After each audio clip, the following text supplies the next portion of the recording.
ఆంధ్రప్రదేశ్లో రాజకీయాలు క్రమంగా వేడెక్కుతున్నాయి. పార్టీలన్నీ తమ అంతర్గత వ్యవహారాల్ని చక్కదిద్దుకునే పనిలో ఉన్నాయి. బలహీనంగా ఉన్న చోట్ల మరమ్మతులకు పూనుకుంటున్నాయి. అందుకు తగ్గట్టుగానే తెలుగుదేశం పార్టీ మహానాడు కార్యక్రమం ద్వారా తన పార్టీలో నైరాశ్యాన్ని తొలగించి ఉత్తేజం నింపాలి అని భావిస్తుంది.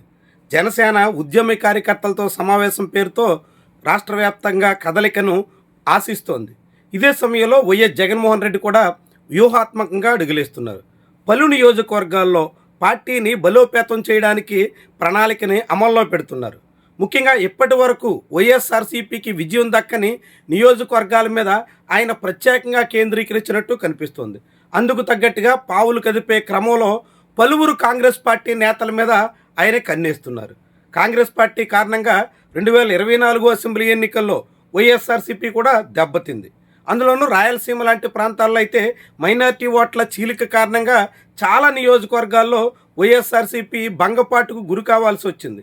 ఇలాంటి తరుణంలో 2024 నాటి అనుభవాల రీత్యా రాష్ట్ర వ్యాప్తంగా కాంగ్రెస్ పార్టీకి పూర్తిగా చెక్ పెట్టే ఉద్దేశంతో జగన్మోహన్ రెడ్డి ఉన్నట్టు కనిపిస్తుంది. అదే సమయంలో కాంగ్రెస్ పార్టీ కూడా జగన్మోహన్ రెడ్డికి నష్టం చేయడమే తమ కర్తవ్యం అనే వ్యూహంతో సాగుతోంది.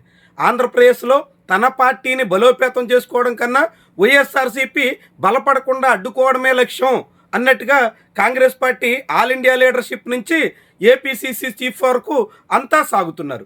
జగన్మోహన్ రెడ్డికి షర్మిలకి మధ్య వ్యక్తిగత విభేదాలు ఉన్నాయి, ఆస్తుల తగాదాలు ఉన్నాయి, కుటుంబ వైరుధ్యాలు ఉన్నాయి. వీటన్నింటి కారణంగా ఆమె నేరుగా జగన్మోహన్ రెడ్డితో ఢీకొట్టే ప్రయత్నం చేయొచ్చు, శత్రువు శత్రువు అన్నట్టుగా చంద్రబాబుకి సహకరించవచ్చు. కానీ ఆల్ ఇండియా కాంగ్రెస్ నాయకత్వం రాహుల్ గాంధీ లాంటి వాళ్ళు కూడా జగన్మోహన్ రెడ్డిని ఏమాత్రం పరిగణలో తీసుకోకుండా వీలైనంతగా జగన్మోహన్ రెడ్డికి నష్టం చేయాలి అనేటువంటి వ్యూహమే ఎప్పటికీ అనుసరిస్తున్నటువంటి తీరు మాత్రం ఆశ్చర్యంగా కనిపిస్తోంది.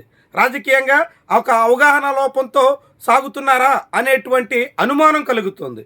కలుపుకుపోవాల్సినటువంటి నేతలను కూడా రాహుల్ గాంధీ దూరం పెట్టుకునే ప్రయత్నంలో ఉన్నారా అనే అనుమానం కూడా చాలా మందిలో ఉంది. ఇదంతా సాగుతున్నటువంటి క్రమంలోనే కాంగ్రెస్ కారణంగా తనకు జరిగినటువంటి నష్టాన్ని పూరించుకునే ప్రయత్నంలో జగన్మోహన్ రెడ్డి ఉన్నారు.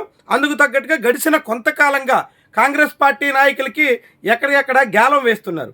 ఇప్పటికే సాకే శైలజానాథ్ ఏపీసీసీకి చీఫ్గా పనిచేసినటువంటి నాయకుడు మొదలుకుని ఎమ్మిగనూరు, రేపల్లె ఇలా అనేక నియోజకవర్గాల నుంచి కాంగ్రెస్ పార్టీ తరఫున పోటీ చేసినటువంటి వాళ్ళంతా వైఎస్ఆర్సీపీ కండువా కప్పేసుకున్నారు. వీళ్లతో పాటుగా రేపో మాపో శ్రీకాకుళం జిల్లాకు చెందినటువంటి మాజీ కేంద్ర మంత్రి కిల్లి కృపారాణి కూడా వైఎస్ఆర్సీపీలో చేరే ప్రయత్నాల్లో ఉన్నారు. ఇప్పటికే ఆమె ధర్మాన ప్రసాదరావుతో భేటీ అయ్యారు.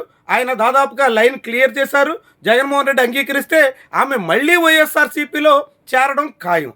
2019 ఎన్నికల ఫలితాల తర్వాత ఆమె వైఎస్ఆర్సీపీలో చేరారు. కానీ 2024 ఎన్నికల ముంగిట మళ్లీ పార్టీకి దూరమయ్యారు. ఇప్పుడు మరోసారి వైఎస్ఆర్సీపీ వైపు ఆమె చూస్తున్న తరుణంలో టెక్కలి అసెంబ్లీ నియోజకవర్గంలో అచ్చెన్నాయుడిని ఢీకొట్టే నాయకురాలుగా ఆమెకు ఛాన్స్ ఇవ్వచ్చు అనే ప్రచారం కూడా సాగుతుంది. ఇటీవల కాళింగల్లో ఐక్యత పెరుగుతుండడం, శ్రీకాకుళం జిల్లాలో కాళింగలకు అన్యాయం జరుగుతుందనేటువంటి అభిప్రాయం బలపడుతుండడం, ఈ క్రమంలోనే కాళింగల్లో ప్రభుత్వ వ్యతిరేక వైఖరి తీసుకుంటున్నటువంటి తరుణంలో జగన్మోహన్ రెడ్డి దాన్ని ఉపయోగించుకుని టెక్కల్ అసెంబ్లీ నియోజకవర్గంలో కిల్లి కృపారాణిని బరిలో దింపే ప్రయత్నం చేయొచ్చు అనేటువంటి వాదన బలంగా ఉంది. ఈ తరుణంలో అసలు కిల్లి కృపారాణికి వైఎస్ఆర్సీపీలో ఎంత మేరకు ఎలాంటి అవకాశాలు వస్తాయో చూడాల్సి ఉంది. ఇక మాజీ కేంద్ర మంత్రి కిల్లి కృపారాణితో పాటుగా ఏపీసీసీలో కీలకమైనటువంటి పాత్రధారిగా ఉన్న గన్నవరం అసెంబ్లీ నియోజకవర్గానికి చెందిన సుంకర పద్మశ్రీ కూడా జగన్మోహన్ రెడ్డి వైపు చూస్తున్నారు అనే ప్రచారం సాగుతోంది.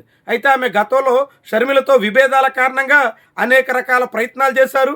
అప్పట్లో అవి ఫలించలేదు. ఇప్పటికీ ఆమె గన్నవరం నియోజకవర్గంలో ఎమ్మెల్యేగా బరిలో ఉండాలని ఆశిస్తున్నారు. అక్కడ వల్లభనేని వంశీ వైఎస్ఆర్సీపీలో ఉండగా పద్మశ్రీ వైఎస్ఆర్సీపీలోకి వచ్చే అవకాశం ఎంత అనే అనుమానం ఉంది. అయితే షర్మిలతో ఉన్నటువంటి విభేదాల రీత్యా కాంగ్రెస్ పార్టీ ఆల్ ఇండియా నాయకత్వం కూడా పట్టించుకోకుండా షర్మిలకే వంత పాడుతున్నటువంటి తరుణంలో సుంకర పద్మశ్రీ లాంటి వాళ్ళు కూడా చేజారిపోవడం ఖాయంగా చెప్తున్నారు. ఇక వీళ్ళందరితో పాటు మరో మాజీ ఎంపీ జీవి హర్షకుమార్ కూడా వైఎస్ఆర్సీపీ తీర్థం పుచ్చుకోవచ్చు అనే ప్రచారం ఉంది. ఒకవేళ హర్షకుమార్ కాకపోయినా ఆయన తనయుడు జీవి సుందర్ వైఎస్ఆర్సీపీలో చేరే ప్రయత్నంలో ఉన్నారు అనే మాట వినిపిస్తుంది. సుందర్ పి గన్నవరం అసెంబ్లీ నియోజకవర్గం నుంచి బరిలో దిగాలనేటువంటి సంకల్పంతో ఉన్నారు. అక్కడ వైఎస్ఆర్సీపీకి బలమైనటువంటి నాయకత్వం లేదు. ప్రస్తుతం జడ్పీ చైర్మన్గా ఉన్న విప్పర్తి వేణుగోపాల్ అక్కడ ఇన్ఛార్జిగా ఉన్నారు. ఆయన వయోభారం ఇతర కారణాలతో చురుగ్గా కదులుతున్న దాఖలాలు లేవు. పీగన్నవరం ఎస్సీ రిజర్వ్ సీటు మీద సుందర్ కన్నేసి ఇటీవల అనేక కార్యక్రమాలు నిర్వహిస్తున్నారు. ఆయన కూడా వైఎస్ఆర్సీపీలో ఛాన్స్ ఇస్తే ఆ పార్టీలో చేరే యోచనలో ఉన్నారు. తద్వారా హర్ష్ కుమార్ కుటుంబం కూడా వైఎస్ఆర్సీపీ వైపు మళ్ళొచ్చు అనే మాట వినిపిస్తుంది. ఇలా అనేక మంది కాంగ్రెస్ పార్టీలో సీనియర్ నాయకులు, కీలక నేతలు, సుదీర్ఘకాలంగా ఆ పార్టీ వెంట నడుస్తున్నటువంటి వాళ్ళు ఒక్కొక్కరిగా జగన్మోహన్ రెడ్డి శిబిరంలో చేరుతున్నారు, చేరే ప్రయత్నంలో ఉన్నారు, చేరేందుకు సంసిద్ధతతో ఉన్నారు అనేటువంటి ప్రచారం ఆసక్తిగా చూడాల్సి ఉంటుంది. ఏపీలో జగన్మోహన్ రెడ్డిని కట్టడి చేయాలని కాంగ్రెస్ నాయకత్వం ఆలోచిస్తుంటే మొత్తం కాంగ్రెస్ పార్టీని స్టేట్లో వైండప్ చేసేసేటువంటి దిశలో పావులు కదుపుతున్నట్టుగా ఈ పరిణామాలన్నీ చాటుతున్నాయి. మరి చివరికి ఏం జరుగుతుంది, ఎంతమంది జగన్మోహన్ రెడ్డి వైపు వస్తారు, ఇదంతా కీలకమైనటువంటి విషయం. ఎందుకంటే ఇప్పటికే ఫస్ట్ కమ్ ఫస్ట్ సర్వ్ అన్నట్టుగా ముందుగా వచ్చినటువంటి వాళ్ళకి జగన్మోహన్ రెడ్డి భారీగా హామీలు కూడా ఇస్తున్నారు. రేపల్లి అసెంబ్లీ నియోజకవర్గం నుంచి కాంగ్రెస్ పార్టీ అభ్యర్థిగా 2024లో పోటీ చేసిన మోపిదేవి శ్రీనివాసరావు వైఎస్ఆర్సీపీ కండువా కప్పేసుకున్నారు. ఆయనకి ఏకంగా చట్టసభల్లో చోటిస్తాను అంటే ఎమ్మెల్సీ చేస్తాను అనే హామీని జగన్మోహన్ రెడ్డి ఇచ్చేశారు. సహజంగా జగన్మోహన్ రెడ్డి మాట చెప్తే ఆ నాయకుడికి స్థాయి ఎంతున్నా కానీ ఖచ్చితంగా అవకాశం ఇస్తారు అని ఇప్పటికే రుజువైంది. చాలామంది సామాన్యులకి అలా ఎమ్మెల్సీ ఇచ్చి వాళ్ళంతా పార్టీ ఓడిపోగానే దూరం అయిపోయినటువంటి దాఖలాలు చాలామందిని చూసాం. అయినా కానీ జగన్మోహన్ రెడ్డి మళ్ళీ ఎలాంటి హామీలు ఇచ్చే పరిస్థితికి వచ్చేశారు. ఈ క్రమంలో ఇప్పటికే కాంగ్రెస్ పార్టీ నేతలంతా వైఎస్ఆర్సీపీతో టచ్లో ఉన్నటువంటి వాళ్ళు వీలైనంత వేగంగా వైఎస్ఆర్సీపీ కండువాలు కప్పుకునే ఆలోచనతో ఉన్నట్టుగా కనిపిస్తుంది. మరి ఈ తరుణంలో ఎంతమంది ఇంకా నాయకులు వైఎస్ఆర్సీపీ వైపు వస్తారు, కాంగ్రెస్ పార్టీలో ఒక్కొక్కరుగా చేజారిపోతుంటే ఆ పార్టీ నాయకత్వం ఏం చేస్తుంది, షర్మిల పూర్తిగా హైదరాబాద్కే పరిమితమై ఆంధ్రప్రదేశ్ రాజకీయాల్ని దాదాపుగా విస్మరించినట్టేనా, ఇలాంటి అనేక ప్రశ్నలు అయితే ఉన్నాయి. మొత్తంగా జగన్ ఎఫెక్ట్తో కాంగ్రెస్ పార్టీ అయితే ఖాళీ అవుతుందనే మాట ప్రబలంగా వినిపిస్తోంది.